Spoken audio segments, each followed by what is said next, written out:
Perú, país megadiverso, con una población de 33.396.700 habitantes, siendo Lima la capital de este país, con 4.878.200 habitantes. Un país multicultural, diverso, lleno de paisajes hermosos y distintos, rico en turismo y con 48 lenguas originarias, lenguas tan diversas unidas por la comunicación. ¿Existirán barreras en nuestra comunicación? Esto y sus elementos básicos lo sabremos más adelante. Por ahora, veamos el siguiente video y analicemos si se da de una forma eficaz la comunicación. Veamos. ¡Ay, te queremos, papito, te queremos! ¡Ay, qué tierno! ¡Adiós, mis dragurritos!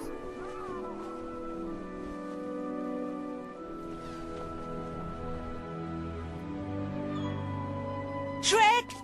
¡Sí! ¡Espera! ¿Qué pasa? Es que estoy... Yo también te amo, cosita. No, dije que estoy... ¿Qué? ¡Que estoy embarazada! ¡Muchas felicidades! ¡Ah! ¿Que estás qué? ¡Que vas a ser padre! ¡Qué padre! ¿De verdad? Ahora que visualizamos el video, podemos responder la siguiente interrogante. ¿Hubo una correcta comunicación? ¿Sí o no? La respuesta es no. ¿Por qué? Porque hubo una cierta interferencia en el mensaje, ya que Fiona, que era el emisor, no pudo enviarle el mensaje al receptor, que era Shrek, porque había una interferencia. Entonces la comunicación no se dio. Para saber un poco más de la definición de lo que es la comunicación y precisamente de la comunicación grupal, vamos con Matías, que nos va a definir este término. Empiezo por 4 aspectos básicos de la definición de la comunicación. Primero, es el proceso por el cual se transporta información de una entidad a otra, alterando el proceso de conocimiento sobre la entidad receptora. Segundo, comunicación efectiva es importante. ¿Para qué? Dirás, ¿para qué? Para cualquier aspecto del funcionamiento de esta. Tercero, el ser humano es social y sociable por la comunicación, ya que se intercambian pensamientos, emociones, ideas y experiencias. Cuarto y último, la comunicación es lo que es debido a sus 4 funciones: control, motivación, expresión de emociones y expresión de información. Gracias, Matías.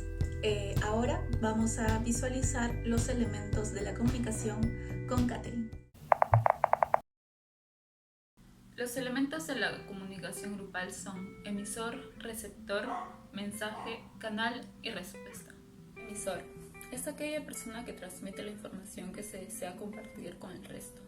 Receptor: en el caso de la comunicación grupal debe existir más de un receptor y deben pertenecer a una misma comunidad para que se dé este contexto.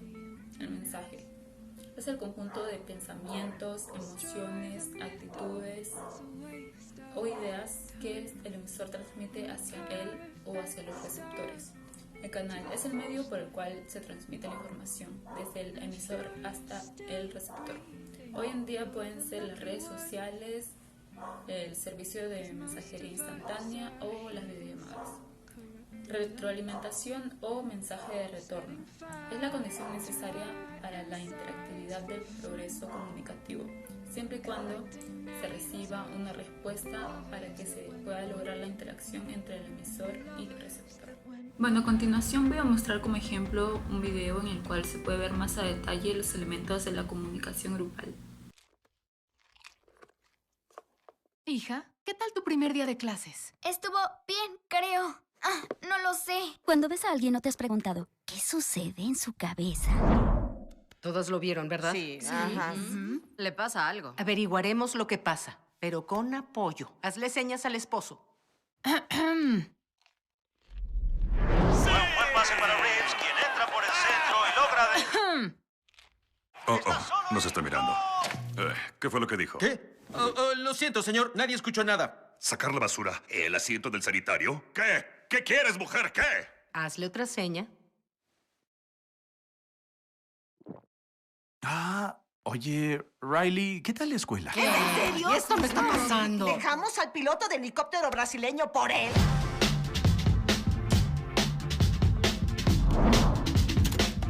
Tuve un gran día, ¿de acuerdo? ¿Qué hiciste? Dijiste que actuaríamos en forma natural. Riley, ¿estás bien, hija? Tenemos mucho más claro los elementos de la comunicación. Vamos a hablar sobre las características de la comunicación grupal y lo va a hacer Andrea. Características. La comunicación grupal, al igual que otras formas o tipos de comunicación, posee características particulares que la distinguen como proceso. Se menciona que es multidireccional, tiene un interés común, tiene requisitos y la comunicación es vertical y horizontal. Chicos, no lo llevan bien. No. Esto no significa que volveremos a ser villanos. ¡Piñu, flacomico! Ok, tranquilos, entiendo. Oigan, sé que han sido tiempos difíciles. Y más cuando el doctor Nefario se congeló accidentalmente en Carbonita. Pero nuestra vida delictiva ya quedó atrás. Muchas gracias, Andrea. Y ahora vamos a visualizar los niveles de la comunicación grupal con Piero. Buenas tardes, mi nombre es Piero Rafael Ricaldi Farías. Vamos a hablar un poco sobre los niveles de comunicación. Y el primero de estos es la comunicación interpersonal. Este nivel se refiere a la comunicación que se da entre dos o más personas. Por ejemplo, tenemos el caso de cuando hablas con tu hermano sobre alguna película que te gustó, así como también podríamos incluir algún caso de hablar con un amigo sobre un tema en específico, o con cualquier persona en general. Luego vendría la comunicación intrapersonal. Esta se refiere a la comunicación que mantenemos con nosotros mismos. Por ejemplo, al analizar un comportamiento después de realizar una acción y te preguntas si lo hiciste bien o no.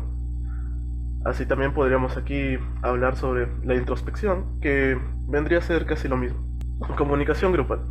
Este nivel de comunicación se da entre 3 o más personas que buscan un fin o tienen un mismo interés para comunicarse. Por ejemplo, en una conversación sobre tus amigos, en una reunión de cumpleaños. O pondríamos también un trabajo grupal, como por ejemplo vendría a ser esta exposición. Comunicación masiva. Es aquella que se da entre un grupo grande de personas. Mayormente se realiza a través de medios de comunicación.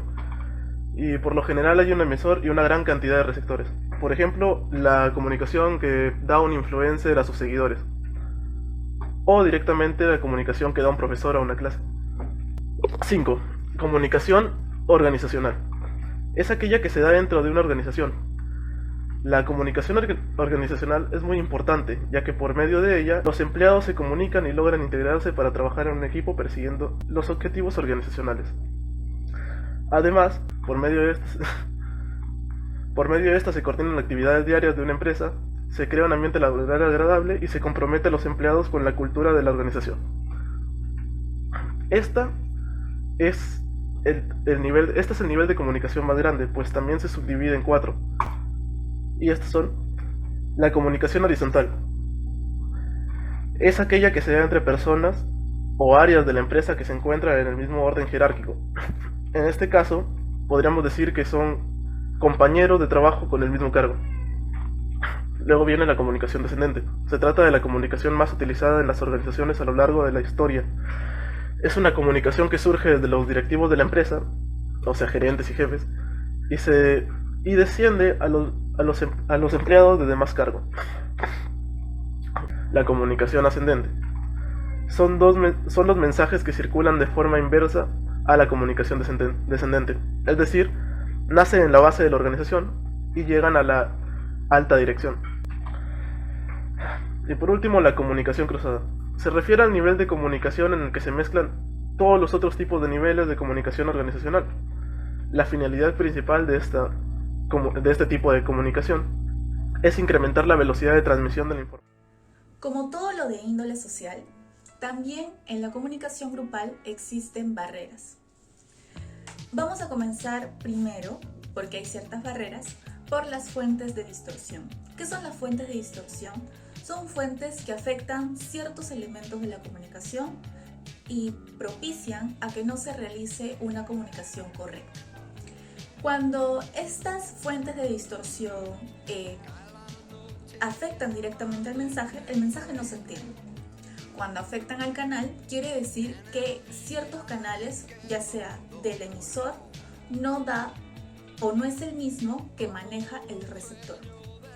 Y cuando se trata de una fuente de distorsión de emisor a receptor o viceversa, quiere decir que hay ciertas expectativas o ciertos estereotipos que hay previos a la comunicación, ya sea del emisor al receptor o del receptor al emisor. Entonces hay como cierta idea previa que hace que el mensaje que se tiene que dar no se dé de forma objetiva, sino hay cierta subjetividad. Ahora vamos con las barreras de la comunicación. Existen 4 barreras: filtración, percepción selectiva, inadecuación de las redes y clima amenazante. La filtración es la manipulación de la información por parte del emisor para que el receptor asuma el mensaje de una forma más positiva. Para esto voy a traer un ejemplo. Conmigo. Y voy, no quiero herirte. ¿Quieres que me vaya? Bueno, no, sí.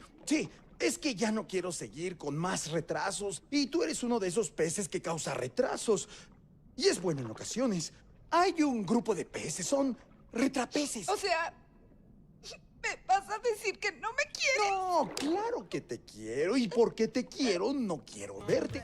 Por otro lado, la percepción selectiva quiere decir que el emisor envía el mensaje al receptor, pero este le añade al mensaje cierta experiencia previa. Un ejemplo. Los destruirán los niños, los olvidarán, ya verán. Pasarán la eternidad solos en un basurero. Escucha, oloroso Pete. Es tiempo de que en realidad sepas lo que es la vida. ¡Hacia allá, chicos! ¡No! En la inadecuación de las redes, el canal es bilateral.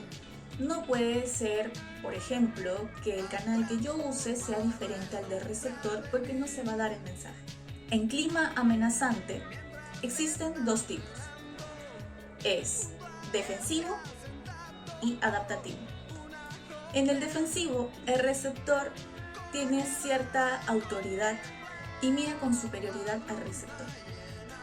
Y en la adaptativa existe un ambiente de empatía.